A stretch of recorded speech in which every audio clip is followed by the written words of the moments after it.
Assalamualaikum warahmatullahi wabarakatuh. Kami dari kelompok A, kelas K, ingin menjelaskan salah satu materi mata kuliah akuntansi keuangan menengah 1 melalui beberapa kasus exercise week 12 tentang intangible asset. Sebelum masuk pada pembahasan kali ini, saya ingin menjelaskan anggota kelompok kami terlebih dahulu. Yang pertama ada Eka Melina dengan MPM akhir 145, kemudian ada Ismena Adria Azaria dengan MPM akhir 228, yang ketiga ada Rizky Lamtama Sitorus dengan MPM akhir 243, yang keempat ada Muhammad Fikri Raka Anderwa dengan MPM akhir 250, yang kelima ada Jenny Regiza Balkis dengan MPM akhir 276, dan yang terakhir ada Dewinta Tisna Putri dengan MPM akhir 411.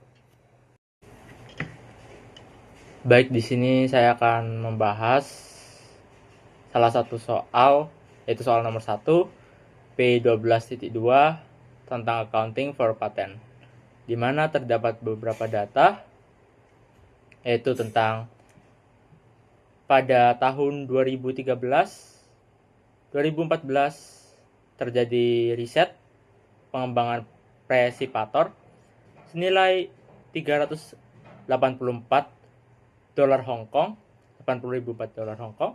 Kemudian pada Januari 2015 terdapat pembangunan desain ataupun konstruksi prototipe senilai 87.600 dolar Hong Kong. Kemudian pada Maret 2015 terjadi tes model senilai 42.000 dolar Hong Kong.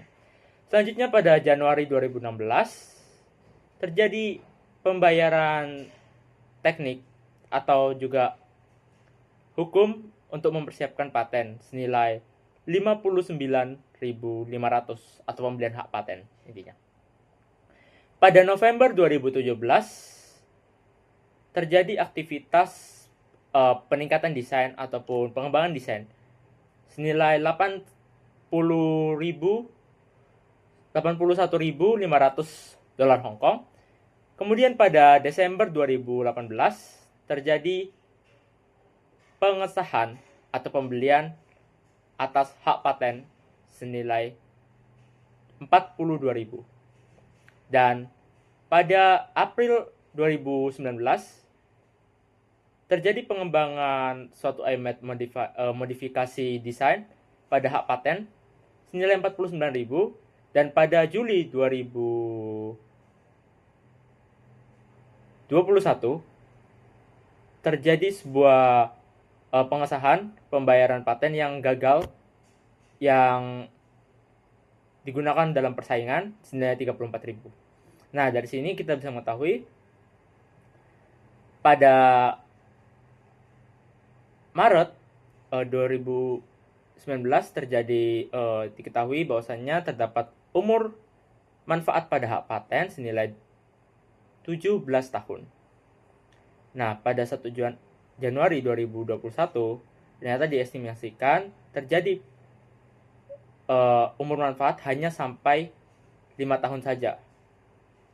Namun, amortasi tersebut dikomputasikan full jika biaya tidak dikeluarkan setelah 1 Juli 2016 dan dinyatakan tidak ada amortisasi atau tidak ada biaya yang dikeluarkan setelah 30 Juni. Dan periode penutupan buku dilakukan pada Desember 31. Di sini terdapat beberapa pertanyaan tentang nilai dari paten, yaitu pada pertanyaan A, amortisasi paten dan nilai buku pada Desember 31 2016, dan pada pertanyaan B, Desember 31 2020, dan pertanyaan C, Desember 31 2023.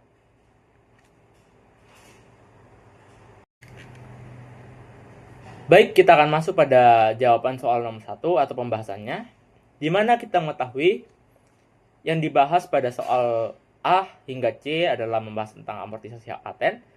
Kita mengetahui umur manfaatnya senilai 17 tahun dan nilai perolehan pada hak paten sebelumnya senilai 59.500. Dan metode yang digunakan adalah amortisasi garis lurus, di mana nilai perolehan dikurangi nilai residu dibagi dengan umur manfaat. Namun diketahui bahwasannya tidak ada nilai residu, sehingga dilakukanlah amortisasi nilai perolehan dibagi umur manfaat yang menghasilkan amortisasi hak paten Desember 2016 nilai 3.500 Hong Kong dolar. Dan untuk mencari nilai buku pada hak paten tersebut, kita bisa mengkurangkan nilai perolehan dikurang dengan amortisasi hak paten, yaitu 59.500 dikurang dengan 56.000. Dan kita mengetahui hak paten dibuat pada Juli, namun tidak dihitung secara setengah karena terdapat catatan jika tidak ada biaya setelah 1 Juli 2016, maka amortisasi penuh. Amortisasi penuh karena telah dibuktikan tidak ada biaya setelah 30 Juni 2016, maka terjadilah amortisasi penuh senilai 3.500 per tahun. Oke, di sini saya akan menjawab soal P12.2 yang bagian B. Di sini kita disuruh mencari nilai tercatat pada 31 Desember 2022. Nah, di sini kita hitung dulu dari tahun 2017 sampai ke tahun 2020. Yang pertama kita di 2017 yang sebelumnya disampaikan oleh rekan saya bahwa amortisasinya adalah 3.500, maka kita masukkan nilai tercatat di tahun 2016 dikurangi dengan amortisasi tahunan. Nah, ketemu hasilnya 52.500 dolar hak patennya. Lalu di 2018 sama, kita masih mengurangkan dengan amortisasi tahunan, maka ketemu hasilnya 49.000. Nah, di sini ada tambahan biaya, yaitu pembelaan hukum. Nah, pembelaan hukumnya ini berhasil dan menambah hak patennya sebesar 42.000 dolar. Dan sehingga nilai tercatat di akhir tahun 2018 adalah 49.000 ditambah dengan 42.000, maka hasilnya ketemu adalah 91.000 dolar. Nah, di tahun 2019 ini ada perubahan di mana sisa umur manfaat patennya berkurang 3 tahun. Jadi di sini kita harus menghitung ulang amortisasinya, di mana 17 kurangi 3 tahun maka hasilnya 14 tahun. Nah, amortisasinya dimulai tahun 2019 ini kita hitung lagi amortisasi per tahunnya. Maka di sini 91.000 dolar dibagi dengan tahunnya, yaitu 14. Nah, ketemu di sini hasilnya adalah 6.500 per tahun. Nah, untuk nilai tercatat di 31 Desember 2019 adalah 91.000 dikurangi 6.500, maka ketemu hasilnya 84.500. Nah, di soal sempat ada disinggung 49.000. Nah, itu di situ saya kasih tambahan note bahwa itu ada development cost, di mana termasuk expense, sehingga tidak masuk ke dalam biaya paten. Lalu di tahun 2022 amortisasinya tetap sama, kita pakai yang 6.500, maka nilai tercatat di 31 Desember 2020 adalah 84.500 dolar kurangi 6.500 dolar, maka ketemu hasilnya adalah 78.000 dolar. Selanjutnya yang jawaban untuk soal 12.2 bagian C. Di sini kita disuruh mencari nilai tercatat pada 31 Desember 2023. Nah, tapi di sini pada soal dijelaskan bahwa pada 1 Januari 2021 terdapat revisi sisa umur manfaat menjadi 5 tahun. Nah, ini kita ubah lagi amortisasinya yang baru. Kita pakai catatan terakhir di slide sebelumnya yang 2020. Tadi kan ada $78.000. Nah, di sini kita hitung amortisasi yang barunya di tahun 2021, maka 78.000 kita bagi dengan sisa umur manfaatnya, yaitu ketemu 15.600 per tahun. Nah, untuk mencari nilai tercatat di akhir tahun 2023, maka di sini kita bisa mencarinya dengan cara mengurangi nilai tercatat di 31 Desember 2020 dengan amortisasi yang baru dikali 3, karena 3 tahun 2021, 2022, 2023. Kita langsung gabung saja biar nggak menghitung satu-satu. Maka hasilnya adalah 78.000 dikurangi dengan 3 kali 15.600. Maka di sini hasilnya 31.200. Nah, di sini juga ada catatan bahwa di 2021 ada biaya gugatan hukum yang gagal sebesar 34.000. Maka tidak dimasukkan ke dalam hak paten, namun kita masukkan ke dalam laporan laba rugi karena biaya hukum tadi mengalami kegagalan, tidak seperti sebelumnya yang mengalami kesuksesan. Selanjutnya di sini soal P12.3 LO2 tentang accounting for franchise, patents, and trademark. Nah, di sini yang nomor 1, pada tanggal 1 Januari 2022, Sandro menandatangani perjanjian untuk beroperasi sebagai penerima waralaba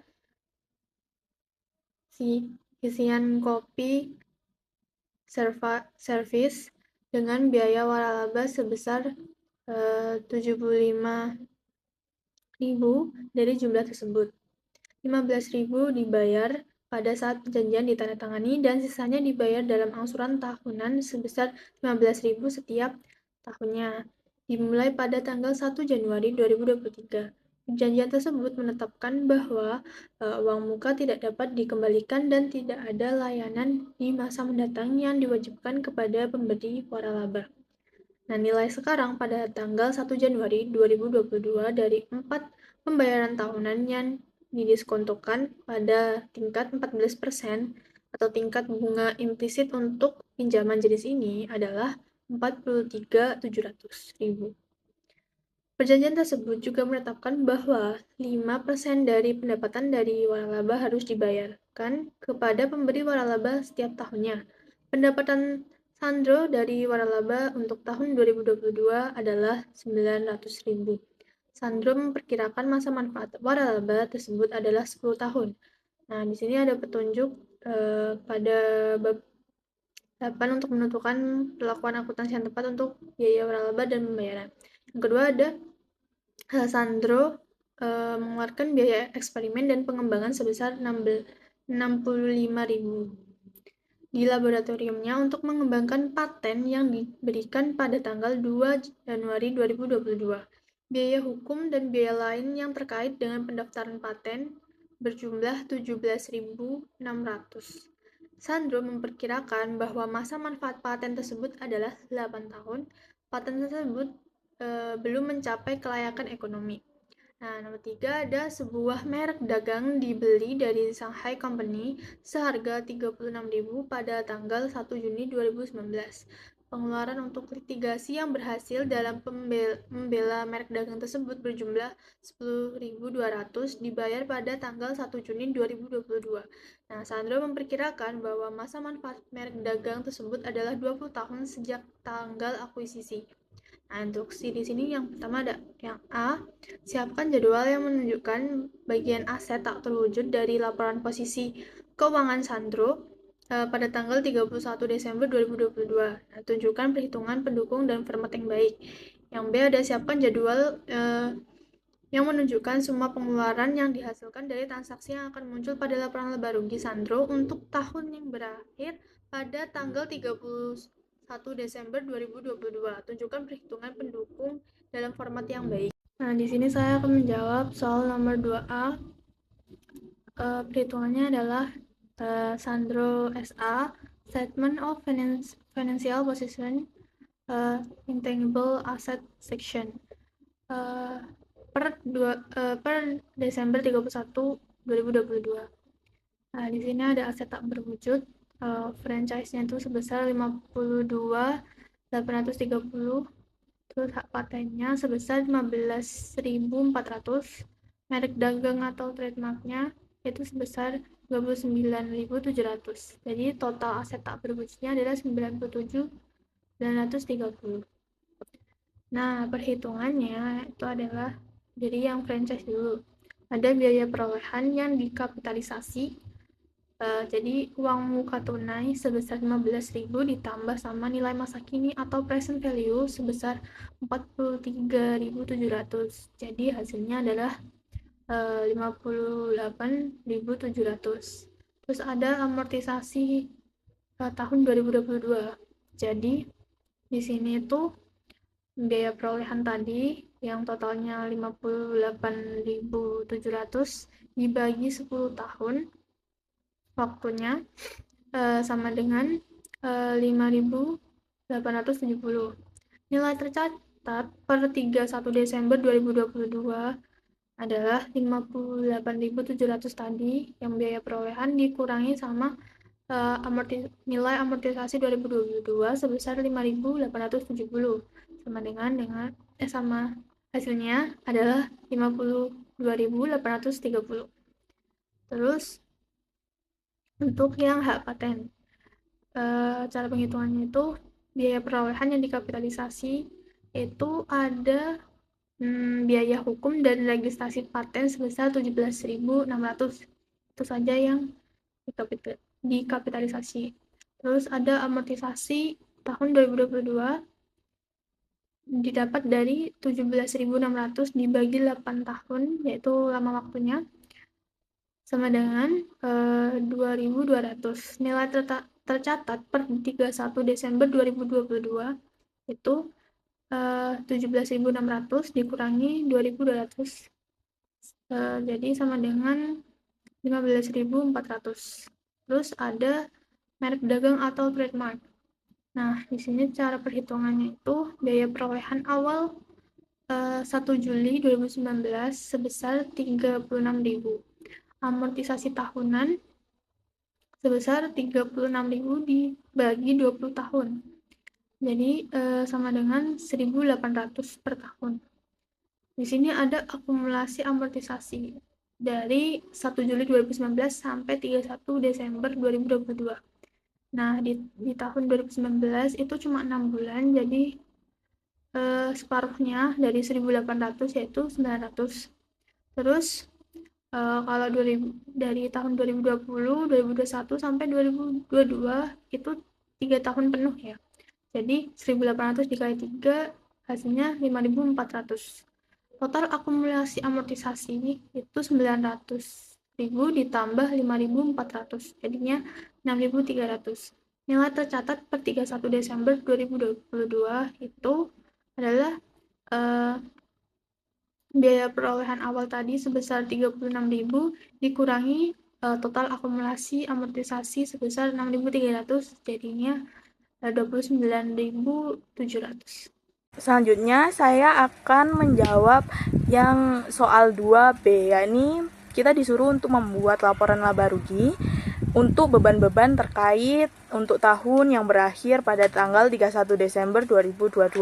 Di sini jenis beban-bebannya dibagi menjadi 2, beban operasional dan non-operasional.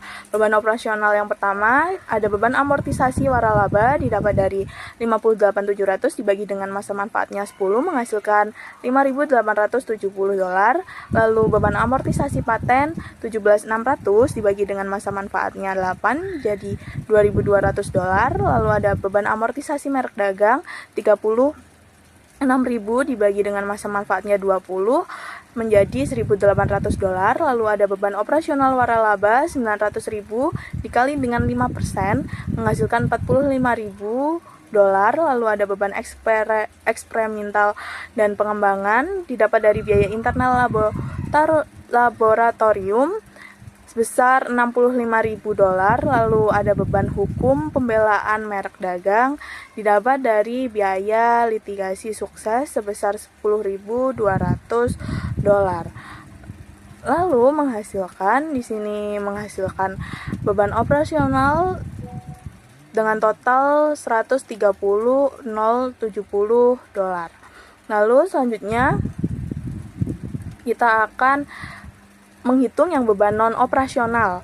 Di sini terdapat beban bunga atau liabilitas waralaba, yakni 43.700 dikali dengan 14% menghasilkan $6.118.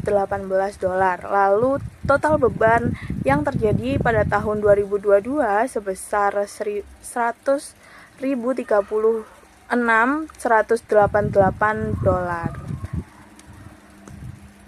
Pada soal yang ketiga ini terdapat soal mengenai aset tidak berwujud, yaitu soalnya adalah pada tanggal 1 Januari 2025, PT Aurora membeli seluruh usaha PT Kreasi Digital dengan harga Rp1.850.000.000. Setelah dilakukan penilaian terhadap aset dan liabilitas PT Kreasi Digital, diperoleh informasi sebagai berikut, yaitu yang pertama ada paten sebesar 420 juta, yang kedua ada trademark sebesar 310 juta, yang ketiga ada customer list sebesar 185 juta, yang keempat ada peralatan sebesar 760 juta, dan yang terakhir ada liabilitas sebesar 275 juta. Customer list memiliki umur manfaat 5 tahun tanpa nilai residu. Paten diperkirakan memiliki umur manfaat 7 tahun, dan trademark memiliki umur manfaat tidak terbatas sehingga tidak diamortisasi. Pada akhir tahun 2026, recoverable amount paten diperkirakan sebesar 240 juta akibat menurunnya permintaan pasar terhadap teknologi yang dimiliki perusahaan. Nah, berdasarkan data di atas, jawablah pertanyaan berikut ini, yaitu pertanyaan yang pertama adalah hitung nilai aset bersih teridentifikasi PT Kreasi Digital. Soal yang kedua ada hitung goodwill yang timbul dari akuisisi PT Kreasi Digital. Soal yang ketiga ada hitung amortisasi paten per tahun menggunakan metode garis lurus, dan yang terakhir yang keempat yaitu ada hitung impairment loss paten pada akhir tahun 2026. Baik, di sini saya akan menjelaskan mengenai jawaban pada soal nomor 3. Pada poin pertama, nilai aset bersih teridentifikasi diperoleh dengan menjumlahkan seluruh aset yang dimiliki perusahaan, kemudian dikurangi dengan liabilitas perusahaan. Berdasarkan data yang tersedia, total aset PT Kreasi Digital terdiri dari paten sebesar 420 juta rupiah, trademark sebesar 310 juta rupiah, customer list sebesar 185 juta rupiah, dan peralatan sebesar 760 juta rupiah. Jumlah seluruh aset tersebut adalah 1.675 juta rupiah.